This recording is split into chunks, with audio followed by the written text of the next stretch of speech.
আমি আবার বেশি ছবি আপলোড করতে পারি না, এমন মন্তব্য করেছেন মাহি। ঢালিউডের নায়িকা হিসাবে হাতে গোনা কয়েকজন প্রতিষ্ঠিত হতে পেরেছে, তাদের একজন মাহিয়া মাহি।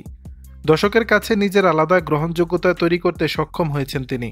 তার অভিনীত নারী কেন্দ্রিক একাধিক সিনেমার সাফল্যই সেটার প্রমাণ। এখন কাজের চেয়ে ব্যক্তিগত জীবন নিয়েই বেশি আলোচনা সমালোচনায় থাকেন তিনি। পাশাপাশি সামাজিক যোগাযোগ মাধ্যমে বেশ সরব রয়েছেন। সম্প্রতি মাহিয়া মাহি তার ফেসবুক আইডি ও পেজে একসঙ্গে 15টি ছবি ভক্ত অনুরাগীদের মাঝে শেয়ার করেছেন।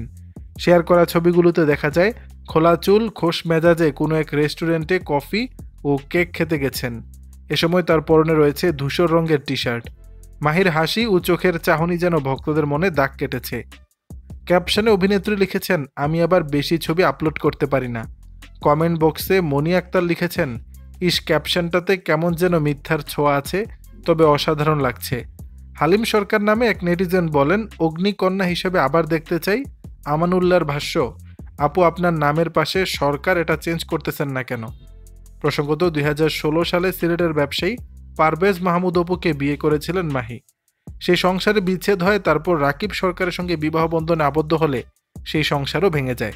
দর্শক, বিষয়টি নিয়ে আপনাদের মতামত জানাবেন নিচের কমেন্ট বক্সে।